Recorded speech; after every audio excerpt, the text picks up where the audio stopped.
Segundo día de consideraciones de este cuestionamiento, de este problema que tratamos de nosotros dilucidar primero con la Sagrada Escritura, guiándonos siempre del magisterio de la Iglesia y de manera particular de la encíclica Salvifici Doloris del Papa San Juan Pablo II, muy recomendada para todos ustedes, pues esto es una reflexión sobre el dolor y el sufrimiento a las vistas de la redención, que uno puede más o menos escucharlo de lo que vamos hablando, pero sería muy lindo también que ustedes puedan directamente leer la encíclica del Papa para que puedan también en esto tener un conocimiento más profundo.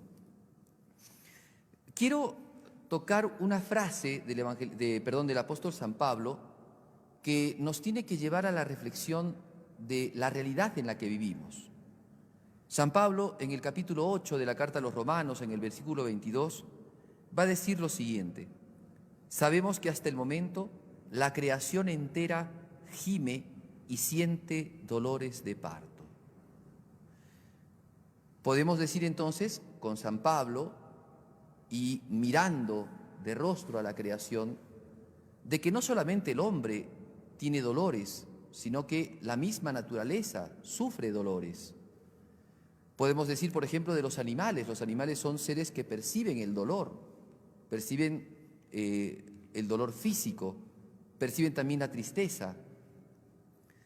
¿Cuántos casos tenemos de mascotas que al perder a su amo, a su dueño, tienen grandes sufrimientos, o sea, grandes dolores, tristeza, o la angustia de no comer, el hambre, o la enfermedad? También los animalitos sufren estas cosas, o sea, padecen este dolor. Y si bien esto también se puede proyectar al mundo vegetal y también se puede proyectar a la naturaleza, cuando la naturaleza, por ejemplo, ha sido arrasada por el fuego, es una naturaleza que ha quedado destruida, aniquilada, podríamos decir. Entonces se ven allí los embates, ¿no? Los embates de ciertos elementos que destruyen un ecosistema, y ahí podemos decir que hay un dolor de la misma naturaleza. Sin embargo, el problema del sufrimiento es un problema profundamente antropológico, es un problema humano, es un problema en donde el hombre no solamente sufre dolor, sino que proyecta el dolor en su vida, en su futuro, en su realidad.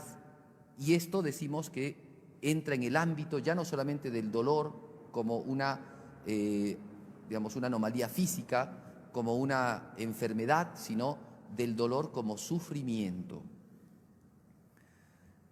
No se trata entonces de solo una descripción del sufrimiento que podríamos hacer nosotros aquí, porque podríamos mencionar determinados tipos de sufrimiento y describirlos. No se trata de exteriorizar los dolores internos solamente de nuestros corazones.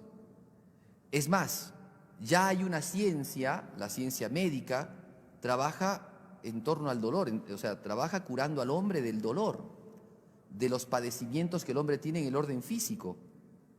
Del orden también, dentro del orden físico está también el orden psiquiátrico. Pero hay dolores que traspasan el cuerpo. Hay afecciones que pueden estar dándose en el cerebro, en la columna, en el corazón, en algún órgano del cuerpo, y que pueden producir un cambio, un deterioro, y pueden producir muchas cosas en el ser humano, pero la medicina trata de diagnosticar esas cosas, pero queda solamente allí. Hay cosas que son más profundas. Hay dolores que traspasan el cuerpo, dolores que inclusive condicionan el cuerpo. ¿Cuántas veces somos conscientes de que tristezas, angustias, estrés generan somatizaciones? O sea que el mismo cuerpo repercute en el cuerpo estas afecciones del alma. Podemos decir entonces que el dolor humano no es solamente físico, es un dolor, decía el Papa San Juan Pablo II, pluridimensional. O sea, tiene muchas dimensiones. Y este sufrimiento podríamos ya distinguirlo, ¿no? Distinguirlo ya más particularmente en el ser humano, se da consecuencia de los dos elementos que conforman al hombre. O sea, el dolor se da en los dos elementos que conforman la vida humana. En el cuerpo, que vienen a ser los problemas de salud, o en el alma, que vienen a ser los problemas morales, los problemas espirituales, que son tanto o más grandes que los problemas físicos. Por eso es que no es solamente la medicina, no es solamente la psicología o la psiquiatría las que pueden ayudar con esto, porque no es solamente una cuestión afectiva, no es solamente una cuestión de algún problema neuronal, no es solamente un problema material, no es un problema solamente somático, sino que hay problemas y dolores y sufrimientos que son principalmente del alma. Una injusticia, un insulto, un acto de violencia que han ejercido contra nosotros. Tal vez no nos han tocado un pelo, pero nos han hecho una violencia psicológica. Eso ha generado en nuestra alma graves daños. Personas que no logran recuperarse a consecuencia de un problema serio que tuvieron. Una especie de estrés postraumático, como lo dice la medicina, pero que ya no se focaliza solamente en el cuerpo, está principalmente en el alma. Sufrimientos que se dan a causa de otras cosas, por ejemplo la ingratitud, por ejemplo la indiferencia, las calumnias, son sufrimientos que vivimos. Por eso es que estos sufrimientos nos permiten hacer consideraciones. El sufrimiento humano, primero, es algo que exige respeto.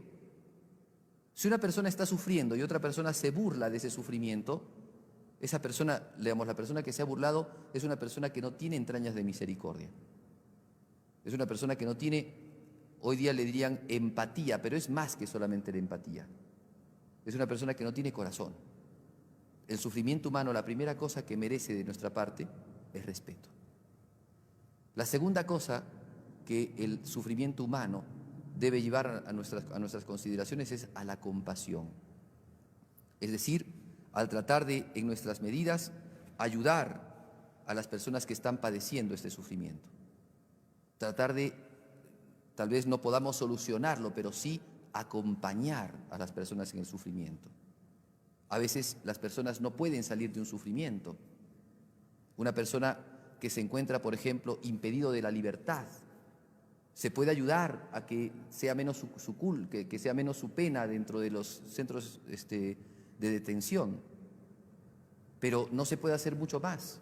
Si ya hay una sentencia, si ya ha terminado este proceso y la persona tiene que quedar en prisión durante un cierto tiempo, lo que se puede hacer por esta persona es acompañarla. Cuando una persona está enfermita y uno no es médico y uno no puede solucionar el problema, tal vez no pueda curarla, pero sí puede acompañarla. Eso es compasión. Respeto, compasión, pero también en nosotros tiene que surgir esa mirada ante el misterio que muchas veces nos sobrecoge y nos da cierto temor, porque es humano, es natural que el hombre tenga temor de sufrir. Eso es lo que produce el sufrimiento en nuestras vidas. Podemos decir que esta situación, cuando la vemos en otras personas, primero nos puede hacer considerar, ¿no? ¿Cómo está sufriendo? ¿Cuánto está sufriendo? ¿Cuánto puedo hacer por él? Pero además nos tiene que llevar a darnos cuenta de que esa persona está viviendo una situación difícil y nosotros no podemos ser indiferentes, alejarnos o hacernos de la vista gorda, sino que tenemos que tenerle ese respeto y ese cariño que se tiene que tener por esa persona. Y por otro lado también nos tiene que llevar a nosotros a la reflexión, porque también nosotros podríamos padecer ese sufrimiento. Y entonces a esa mirada de admiración, pero también no solamente de admiración, sino también esa mirada de cierto sobrecogimiento sobre lo que es el dolor. Cuando una persona entra en contacto con el dolor humano, se sobrecoge. Hay muchos que cuando han vivido muchas experiencias de ese tipo, ya les son indiferentes. A veces da mucha pena cuando los médicos ven el dolor humano y como están tan acostumbrados a estar en las UCI, en las unidades de cuidados intensivos o en aquellos lugares de trauma shock que trabajan en esos ambientes, como que ya no perciben o como que ya son indiferentes a eso, y eso no está bien, porque el dolor humano siempre tiene que llevarnos a nosotros a la reflexión. Por otro lado, también tenemos que decir lo siguiente: el dolor humano es algo que está muy presente en la Escritura. Yo quiero poner solamente 2 pasajes para que se den cuenta de cómo el sufrimiento, entonces ya no solamente el dolor como cuestión física, sino el sufrimiento que abarca el dolor moral y el dolor físico, ¿no? Ese es el sufrimiento. Son temas que están muy presentes en la Escritura. La Escritura no hace la vista gorda al dolor. Por ejemplo, en Isaías 38:1 cuentan la historia de Ezequías. Les leo solamente el texto. En aquellos días Ezequías cayó enfermo de muerte. El profeta Isaías dijo a Amós, el profeta Isaías, hijo de Amós, vino a decirle: así habla Yahvé, haz testamento, porque muerto eres y no vivirás. Ezequías volvió su rostro a la pared y oró a Yahvé y dijo: ay Yahvé, dígnate recordar de que yo he andado en tu presencia con fidelidad y corazón, y que he hecho lo que era bueno a tus ojos. Y se puso a sollozar. Ante la advertencia de su muerte, entonces Ezequías rompe en llanto, ¿ven?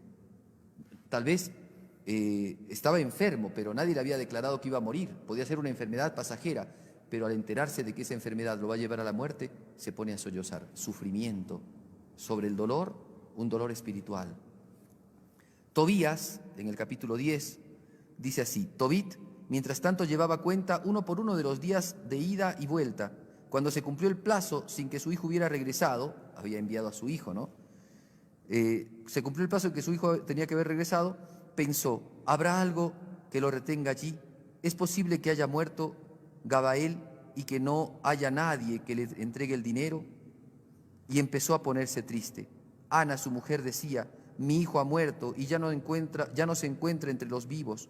Y rompió a llorar y a lamentarse por su hijo, diciendo: ay de mí, hijo mío, que te dejé marchar a ti, luz de mis ojos. Tobit le dijo: calla, hermana, no pienses eso, él está bien. Habrán tenido algún contratiempo allí, pero su compañero es hombre de fiar y uno de los nuestros. No te inquietes por él, que debe estar cerca. Ella le replicó: déjame, no intentes engañarme, mi hijo ha muerto. Y todos los días se iba a mirar el camino por donde su hijo se había marchado. No creía a nadie. Y cuando se ponía el sol, entraba en casa y pasaba las noches gimiendo y llorando sin poder dormir. El primer caso es un dolor físico y la proyección del dolor físico, que es la muerte. En el segundo caso son unos padres que han perdido a su hijo y no regresa, y eso les produce angustia y sufrimiento. Pues la Biblia está llena de esas cosas. Y por eso es que también la religión cristiana es la que puede darnos respuesta al problema del sufrimiento, porque nosotros en la iglesia adoramos a un Dios que se ha dejado crucificar, a un Dios que ha sido el siervo de los dolores, a un Dios que nos puede hablar del dolor no solamente como una teoría, sino porque lo ha vivido todo, ha vivido todos los dolores. Por eso es que en Cristo podemos nosotros descubrir, ya como una pista, podemos descubrir todo el sentido de lo que es el dolor. Pidámosle a nuestra Madre, la Virgen María, nos conceda la gracia de entonces adentrarnos en el misterio del dolor, pero no de cualquier dolor, sino del dolor que hizo de Cristo nuestro Salvador y del dolor que se convirtió en Redentor. Pedimos a la Virgen estas gracias.